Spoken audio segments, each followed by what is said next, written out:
Title है जो गतिविधि आज कराई जा रही है, गतिविधि भूगोल विषय के अंतर्गत जनसंख्या चैप्टर हमने पढ़ा, विश्व की जनसंख्या के बारे में अध्ययन किया और थोड़ा सा हमने भारत की जनगणना के बारे में अध्ययन किया और हमने जनसंख्या नियंत्रण के उपाय भी सीखे और क्या क्या उपाय होते हैं।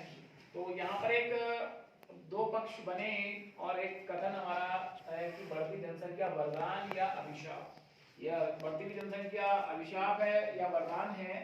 इस चीज के पर, इस विषय पर आज हमारी कक्षा का एक गतिविधि कराई जा रही है। इस गतिविधि में हम बोलेंगे वाद विवाद। तो दो पक्ष हमारे हैं, एक पक्ष जो टीम ए है, नेहा त्रिपाठी इसकी कैप्टन है, वो इस पक्ष में कि बढ़ती हुई जनसंख्या अभिशाप है। वहीं इनके विपक्ष में, क्योंकि हर पक्ष का एक विपक्ष होता है, एक वाद विवाद तभी सफल हो पाता है। तो हमारा एक विपक्ष है जिसके कैप्टन गुड्डू रिवाली है और इनका मानना है कि बढ़ती जनसंख्या एक वरदान है। तो गुड्डू की टीम और गुड्डू खुद इस बात को तर्कों के साथ इस वाद विवाद में रखेंगे कि बढ़ती हुई जनसंख्या वरदान कैसे है। और वहीं यहाँ पर जो दूसरी टीम है नेहा त्रिपाठी की, वह इस बात को अपने तर्कों के माध्यम से समझाएंगे कि बढ़ती हुई जनसंख्या अभिशाप कैसे है। तो आइए इस डिबेट को, इस वाद विवाद को शुरुआत करते हैं। सबसे पहले मैं टीम ए की कैप्टन नेहा त्रिपाठी से कहूँगा कि वो बताएं टीम बी को कि बढ़ती हुई जनसंख्या अभिशाप कैसे है। Thank you sir. मैं नेहा त्रिपाठी कक्षा 12वीं की छात्रा। आज जो गतिविधि हो रही है उसमें हमारा टॉपिक है कि बढ़ती हुई जनसंख्या अभिशाप है। हाँ, यह बिल्कुल सच है कि बढ़ती हुई जनसंख्या अभिशाप है। आप देख रहे हैं कि जहाँ जनसंख्या ज़्यादा बढ़ रही है, जैसे चीन ही है, उसकी जनसंख्या सबसे ज़्यादा थी और वहीं से एक महामारी का उद्गम, मतलब वहाँ से हुई थी महामारी जिसका नाम था कोरोना, जिसने इतने लोगों को हानि पहुँचाई, लोगों की मृत्यु हुई और मतलब बढ़ती हुई जनसंख्या अभिशाप है। बताइए इसका उत्तर दीजिए कि चाइना का उदाहरण दिया, उन्होंने कहा कि बढ़ती हुई जनसंख्या जो है अभिशाप है। तो ये आप इनके तर्क के आधार पर बताइए कि यह वरदान कैसे है। Thank you sir. आज भूगोल गतिविधि के अंतर्गत हम जनसंख्या, बढ़ती हुई जनसंख्या वरदान है उसमें हमारा पक्ष में है कि जनसंख्या वरदान किस प्रकार है। तो हमारे प्रतिपक्ष में इनने तर्क दिया कि जनसंख्या अभिशाप है। नहीं, ये पूर्ण रूप से सत्य नहीं है, क्योंकि किसी भी देश की जनसंख्या वहाँ के विकास, सामाजिक आर्थिक रूप से कहीं ना कहीं उसको प्रभावित करती है। जनसंख्या के अनुसार ही वहाँ के, क्योंकि हम देख रहे हैं एशिया महाद्वीप के सबसे अधिक जनसंख्या एशिया महाद्वीप में, लगभग 60% जनसंख्या एशिया महाद्वीप, और एशिया महाद्वीप अपने आप में पूरे विकास से, आर्थिक विकास से, चाहे अलग विकास तकनीकी क्षेत्र में वह समृद्ध है। तो यह पूर्ण रूप से कहना असत्य है, ये इनकी बात कहना पूर्ण गलत है, क्योंकि जनसंख्या किसी भी देश की या किसी क्षेत्र विशेष में जनसंख्या में वृद्धि होना वहाँ के विकास का प्रमुख सूचक है। क्योंकि जनसंख्या के द्वारा ही मानव अपने बौद्धिक क्षमता के अनुसार उस देश में उस स्थान का विकास कर सकता है। तो इसी बात में मैं अपने हिंदी शब्द विराम करता हूँ और यही मेरा तर्क है।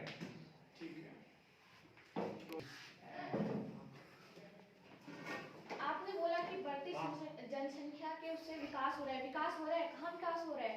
अगर विकास होता तो लोग ऐसे रोड पे पड़े रहते। कुछ ही लोग हैं जो विकास कर रहे हैं, उनका भी परिवार देखिए ना, आप सीमित है। जो मतलब न्यून जनसंख्या में जिनका परिवार है वही विकासशील है। आप मोदी जी को ले लीजिए भारत से, क्या उनका कोई परिवार है? वो प्रधानमंत्री है।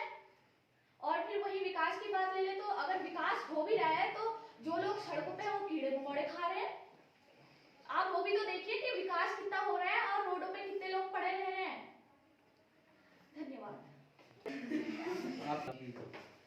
चाइना को देखिए, आज चाइना दुनिया का दूसरा सबसे बड़ा विकसित देश है और वहाँ की जनसंख्या विश्व की सबसे बड़ी जनसंख्या है। 2011 के हम आंकड़े देख रहे हैं। और दूसरी बात, अमेरिका दुनिया का तीसरा सबसे बड़ा जनसंख्या वाला देश है वो, और वहाँ दुनिया की सबसे बड़ी अर्थव्यवस्था है। तो आप ये कैसे कह सकते हैं कि ये विकास नहीं हो रहा? क्यों नहीं हो रहा विकास? हर क्षेत्र में विकास हो रहा है। भारत को ही ले लीजिए, अगर हम अप्रत्यक्ष आंकड़े देखें तो भारत आज जनसंख्या में सबसे बड़ा देश है, और यहाँ लगभग 5वीं और 6ठी अर्थव्यवस्था पर यह देश है।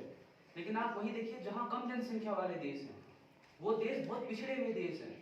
कुछ अफ्रीकी देशों को देख लीजिए आप। बात करें हम रूस की, रूस में लगभग 9वें स्थान पर आता है, हालांकि वो क्षेत्रफल की दृष्टि से बड़ा है, लेकिन जनसंख्या में वो 9वें स्थान पर आता है, और वो भी एक विकसित देश है। तो आप ये कैसे कह सकते हैं कि जनसंख्या जो है, अगर जनसंख्या कम होगी तो विकसित होगा? जनसंख्या होना बहुत जरूरी नहीं है, मतलब बहुत जरूरी है, लेकिन वहाँ शिक्षा हो तो विकास में नहीं हो सकता। तो शिक्षा, जनसंख्या के साथ साथ शिक्षा का होना बहुत जरूरी है। जब तक अगर जनसंख्या नहीं बढ़ेगी तब तक वो देश विकसित कभी नहीं होगा। जैसा कि आपने कहा कि जनसंख्या बढ़ोतरी में फायदा है, क्योंकि चाइना में जनसंख्या ज़्यादा है तो वहाँ से वायरस भी तो ज़्यादा आते हैं। जहाँ जनसंख्या ज़्यादा है वहाँ बीमारियाँ तो बहुत हैं। जनसंख्या से ही तकनीकों से ये देश विकास कर रहा है। कहा आपने, जनसंख्या के आधार पर तो तकनीकी थोड़ी है। मानव जितनी सारी जनसंख्या, अगर जनसंख्या में वृद्धि है तो तकनीकी में भी तो वृद्धि होगी। तो आपका कहना अन्यथा गलत है, क्योंकि वो आपने उसका कोरोना वायरस का दिया वो मानव के द्वारा, क्योंकि जनसंख्या के द्वारा ही उसको तो खत्म किया गया। मानव ने अपने बौद्धिक क्षमता के अनुसार, अपने वेग के अनुसार उस कोरोना जैसी महामारी की वैक्सीन बनाई। सोच लेना, जनसंख्या बताने पर आज हमारे भूगोल गतिविधि के अंतर्गत जनसंख्या वरदान है आवश्यक। तो जनसंख्या मेरे हिसाब से वरदान है, क्योंकि इस धरातल पर इतने साधन है कि मानव उनका उपयोग कर रहा है। यदि जनसंख्या ही नहीं होगी तो उन संसाधनों का उपयोग कौन करेगा? हम ही तो करेंगे। जैसे जनसंख्या जहाँ पर कम होगी वो संसाधन वहाँ पर असीमित रह जाएंगे। ये मेरा कहना है। ठीक है, वेरी गुड। तो ना भाई ऐसा कोई समझ, अगर जितने संसाधन है उससे अधिक जनसंख्या होगी तो क्या सभी लोग उसका प्रयोग कर पाएंगे? क्या अधिक जनसंख्या में लोग अच्छी शिक्षा प्राप्त कर पाएंगे? अच्छी उन्हें स्वास्थ्य सुविधाएं मिल पाएंगी? क्या अगर आप मान लीजिए अधिक जनसंख्या शिक्षा विद्यालय है तो उसमें सभी लोग एक साथ पढ़ने आ सकते हैं? क्या सभी शिक्षा ग्रहण कर सकते हैं?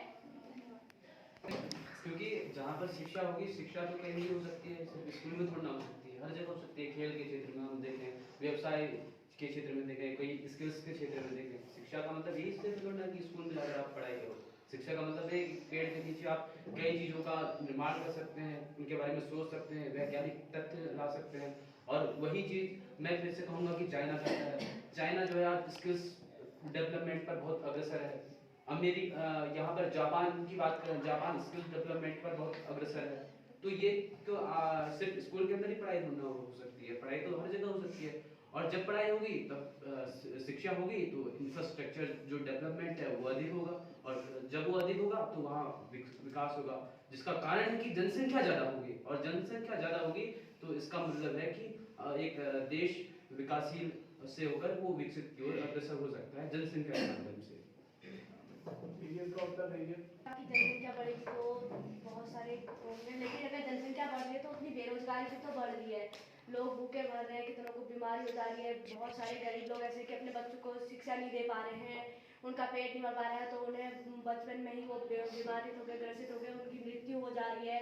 जनसंख्या अभिशाप ही है, इसलिए सीमित परिवार होना जरूरी है। इसकी बात सुनिए कितनी है? जी हाँ, जवाब दो। जैसा आपने कहा कि अगर अधिक जनसंख्या होगी तो अधिक जनसंख्या के हिसाब से बेरोजगारी भी बढ़ रही है। अगर और आप कह रहे हैं कि गरीब भूखे रह रहे हैं, वो गरीब पर सर्वप्रथम मानव में कोई गरीब नहीं रह सकता है। अगर आप कोई दुनिया का सबसे समृद्ध इंसान है तो सर्वप्रथम उसने भी तो नीचे से शुरुआत की है। जिसके पास अच्छे से सभी अंग सार उसके अच्छे हैं, वो काम कर सकता है, सभी सुचारू रूप से चलते हैं, तो किस प्रकार का गरीब हुआ वो? अगर जो जो जिस इंसान ने नीचे से शुरुआत की और आज ऊपर पहुंच चुका है तो पहले वो भी तो गरीब ही होगा, कोई पैदा अमीर नहीं होता है। अगर हाँ माना जा सकता है कि उसके जो अभिभावक या उसके माता पिता वो हो सकते हैं अमीर, लेकिन इंसान जब उसके माता पिता भी हमेशा थोड़ी सी भी दिक्कत में अपने जिम्मेदारी उसे अपने कंधों पर हमेशा उठानी पड़ती है। और महामारियां आ रही है, तो जैसे कोरोना महामारी के बारे में आप लोगों ने कहा, तो महामारी आ रही है तो उसका समाधान भी तो बढ़ती हुई जनसंख्या के आधार पर मानव ने किया। क्या उस कोरोना महामारी के माध्यम से पूरी जनसंख्या नष्ट होगी? क्या दुनिया के सभी इंसान मौत के मुंह में चले गए थे? नहीं, उसका समाधान भी किया गया था। धन्यवाद।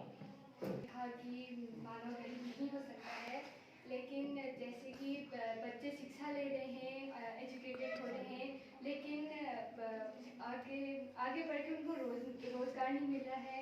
आगे चल के उन्हें दूसरे देशों में प्रस्थान करना पड़ा है रोजगार के लिए।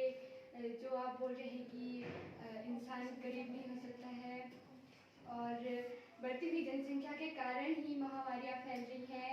जो पॉल्यूशंस हो रहे हैं एयर में, और जितने भी पॉल्यूशन हो रहे हैं वो बढ़ती हुई जनसंख्या के कारण ही हो रहे हैं, और बीमारियां सब बढ़ती हुई जनसंख्या के कारण ही हो रहे हैं। इसलिए ये एक अभिशाप है। इसके अनुसार कैसे हो सकता है? दिल्ली में पॉल्यूशन तब होगा जब लोग अशिक्षित होंगे। आप मैं फिर वही बात आ जाएगी, चाइना की बात कीजिए, आप जापान की बात कीजिए, आप रूस की बात कीजिए, वहाँ भी इतनी बड़ी जनसंख्या है लेकिन वहाँ उतना पॉल्यूशन नहीं है। क्यों? क्योंकि वहाँ शिक्षा है, लोग शिक्षित हैं। तो बहुत बड़ा ये कारण हो सकता है कि जनसंख्या अगर बढ़ रही है और वहाँ डेवलपमेंट हो रहा है, तो उसका एक कारण है कि वहाँ शिक्षा है। तो पॉल्यूशन का आधार ये मत बनाइए कि बढ़ती हुई जनसंख्या, पॉल्यूशन का आधार ये बनाइए अशिक्षित लोग। क्योंकि अशिक्षित तभी होता है जैसे हम वहाँ खदानों में वो करते हैं, कोयला उत्पादन इन सब चीजों के उसमें करते हैं, तो उनको नहीं करना है हमें। जैसे सोलर पैनल, इनका यूज कीजिए आप, इनका यूज क्यों नहीं करते? इनका यूज, और बढ़ती हुई जनसंख्या में ये बहुत जरूरी है। और बढ़ती हुई जनसंख्या में है तो सब लोग डेवलप हो ही रहे हैं। और पुरातन की बात करें, पहले की प्राचीन काल की बात करें, तो पहले के लोग जो है सिर्फ ये मांस मच्छियाँ यही सब थोड़ा खाते थे। पेड़ पौधे जो वनस्पतियाँ हैं इनका भी सेवन करते थे। तो उस टाइम भी जनसंख्या होने पर तो होती थी। अब लेकिन उस समय क्या थी? अशिक्षा थी। आज शिक्षा आ गई और आज शिक्षा के उससे आज जो है विकसित राष्ट्र हो रहे। जैसा कि आपने कहा कि आज शिक्षा आ गई तो पॉल्यूशन नहीं हो रहा है। क्या दिल्ली में शिक्षा तो सभी के पास है, पॉल्यूशन तो फिर भी है। वहाँ लोग सांस नहीं ले पा रहे हैं, खुली सांस नहीं ले पा रहे हैं। मुंबई में सांस नहीं ले पा रहे हैं लोग, वो बीमार पड़ रहे हैं दिन प्रतिदिन। पॉल्यूशन की वजह से ही तो हो रहे हैं, वो बढ़ती हुई जनसंख्या की वजह है। अगर जनसंख्या सीमित होती तो सभी को शिक्षा भी मिल पाती। अब सीमित जनसंख्या नहीं है तो सभी को शिक्षा भी कैसे मिलेगी? दिल्ली और मुंबई का एग्जाम्पल आपने दिया, उदाहरण दिया, तो वह जनसंख्या उसमें इन्वॉल्व नहीं है, क्योंकि जनसंख्या किसी भी देश के विकास में तो है, और उसके जो वह जनसंख्या विकास करती है, मनुष्य जो तकनीकी के क्षेत्र में आगे बढ़ रहा है, कहीं ना कहीं वो प्राकृतिक रूप से, क्योंकि जनसंख्या प्राकृतिक रूप से वो प्राकृतिक को असंतुलित कर रहा है, जिससे पर्यावरण प्रदूषण हो रहा है और विभिन्न प्रकार के हो रहा है। उसमें जनसंख्या क्या नहीं, उसमें अशिक्षा की वो है। जनसंख्या में शिक्षा प्राप्त नहीं हो सकती? नहीं, अधिक जनसंख्या की बात नहीं कर रहा हूँ, अशिक्षित होने की। जनसंख्या तो अधिक जनसंख्या है तो शिक्षा कहाँ से होगी?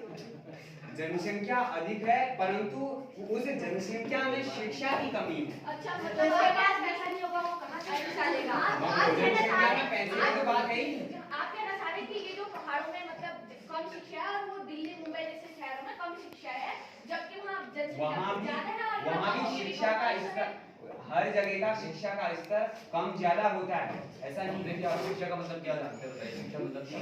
शिक्षा का अर्थ केवल किताबी ज्ञान नहीं है।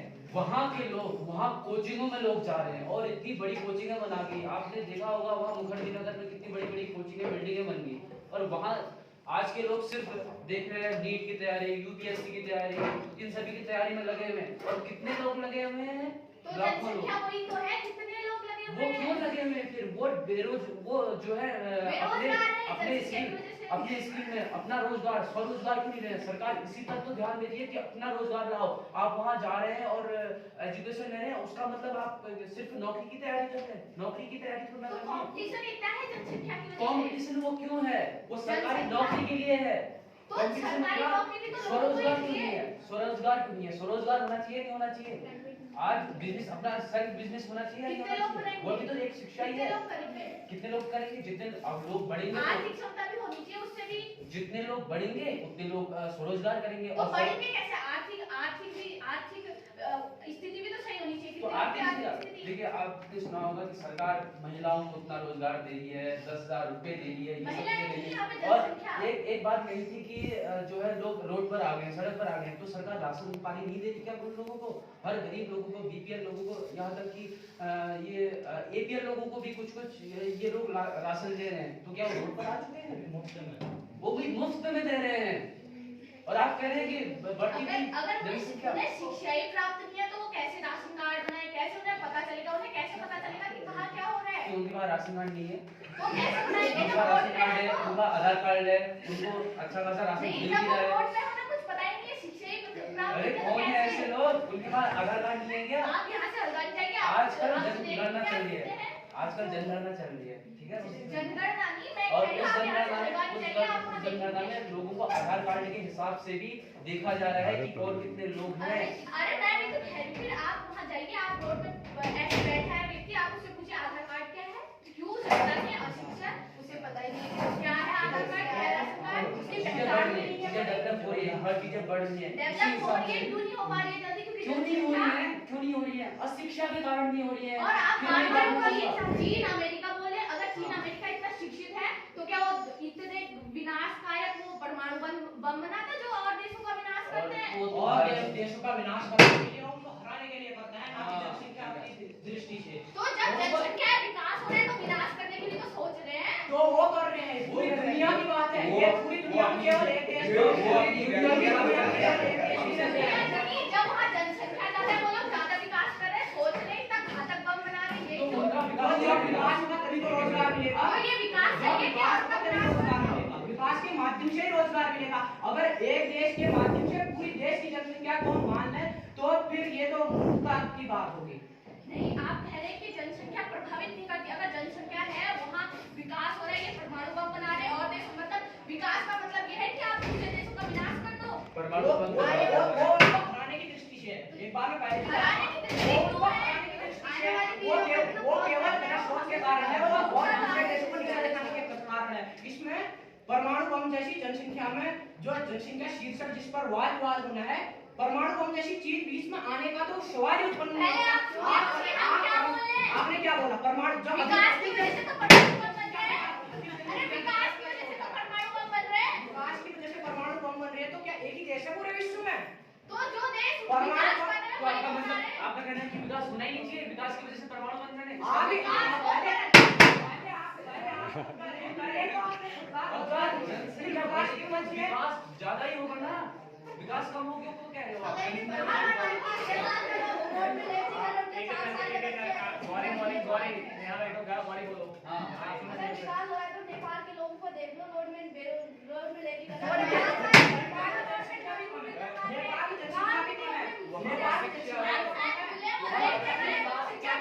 देश में आकर तभी इस देश में आकर रोजगार मिलेगा। वहाँ जनसंख्या कम है और अशिक्षित होने के कारण, और शिक्षा का उद्देश्य केवल किताबी ज्ञान नहीं है। जीवन में अनुभव को भी शिक्षा हम कह सकते हैं। केवल किताबी ज्ञान, कविता याद करने तक शिक्षा सीमित नहीं रहती है। और नेपाल में आपने पुराने सालों में देखा वहाँ करप्शन कितना हो रहा है। आज बालिन साहब क्या क्या कर रहा है, वहाँ के गृह मंत्री ने अपना पद छोड़ दिया। ये होती है शिक्षा और ये होती है डेवलपमेंट, और वहाँ का डेवलपमेंट बहुत अच्छी तरह हो रहा है। वो उस क्रांति के द्वारा हो रहा है जो कि वहाँ के जन जी प्रोटेस्ट के उन्होंने किया था। और पिछले सालों तक देखते ना केपीओटी, उनके जमाने में देखते कितना करप्शन होता था। आज उनकी पूरी 7 पुस्तकों की तहकीकात हो रही है, पूरी चेकिंग हो रही है कि किसी ने कोई करप्शन किया है, और करप्शन किया है तो उसको सरकार जेल में डालेगी, और इसी से वहाँ का विकास होगा और जन्म दर जो जनसंख्या होगी वहाँ की बढ़ेगी। आप शायद भूल रहे, नेपाल का क्षेत्रफल कम है लेकिन जनसंख्या है वहाँ। और जैसे कि आपने अमेरिका जैसे समृद्ध देश का उदाहरण लिया, उस अमेरिका ने ऐसे परमाणु बम बनाए कि जो आने वाली पीढ़ियों के लिए इतने नाशकारक हो रहे हैं कि वो बच्चा जन्म गर्भ से ही ऐसा हो जा रहा है कि वो शिक्षा कैसे ले पाएगा, विकलांग हो जा रहे हैं। आप कह रहे हैं शिक्षा नहीं ले पा रहे परमाणु बम लोग। बनाने से उनका कहने का मतलब सभी वरदान वाले नहीं हो सकते। सकते हैं। अगर परमाणु बम का निर्माण कोई देश करना है तो अपने दुश्मन देश को हराने के लिए भी करता है, ना कि जनसंख्या को कम करने की दृष्टि से। वो जनसंख्या ही तो कम हो रही है। क्या युद्ध जनसंख्या कम करने के उद्देश्य से ही होता है? क्या और कोई मसले नहीं होते युद्ध के? हम यहाँ तो बोल ही नहीं रहे, हम कह रहे हैं कि जनसंख्या है वहाँ की, वहाँ विकास हो रहा है, वहाँ विनाशकारी चीजें तो हो रही हैं। विनाशकारी क्यों? तो पहली बात आप सुन लीजिए, बात बीच में आप पहले परमाणु की बात आ रही है, तो हम भी कह तो रहे हैं केवल जनसंख्या को कम करने के लिए नहीं, परमाणु बम केवल जनसंख्या कम करने के लिए नहीं, अपने दुश्मन देश को हराने के लिए भी किया जाता है। और उसको हराने का उद्देश्य वहाँ की जनसंख्या कम करना नहीं, बल्कि उसको नीचा दिखाना भी हो सकता है। केवल एक बात का केवल एक उद्देश्य नहीं हो सकता है, केवल एक उद्देश्य नहीं हो सकता है।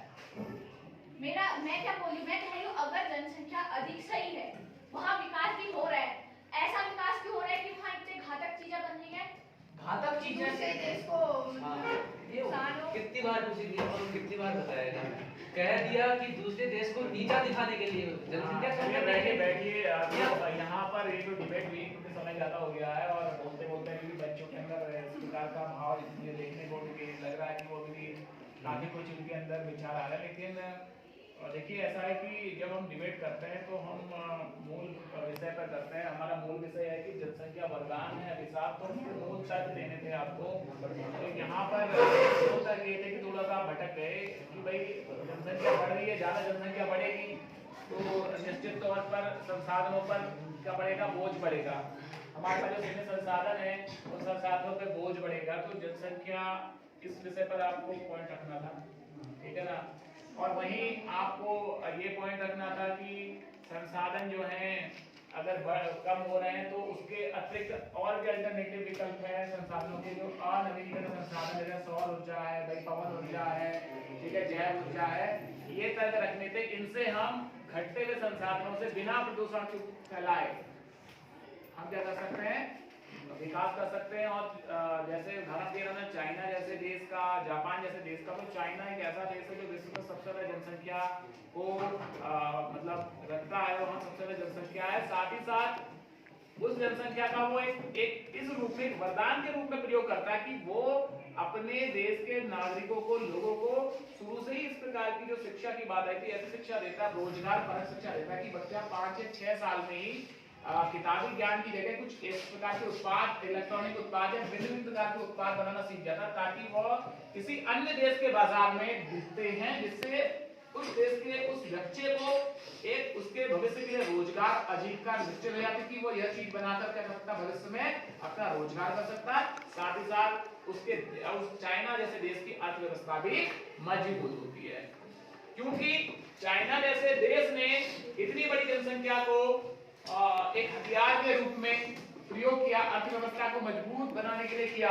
तो क्या अन्य देश इसको उदाहरण के रूप में लेकर, जैसे भारत जैसे देश है, इसको क्या इस रूप में नहीं ले सकते? जब हम किसी भी व्यक्ति से कुछ अच्छी चीजें लेते हैं और बुरी चीजें छोड़ देते हैं, तो चाइना से हमें इस चीज को क्या नहीं लेना चाहिए कि बढ़ती हुई जनसंख्या एक अभिशाप नहीं है, वरदान है।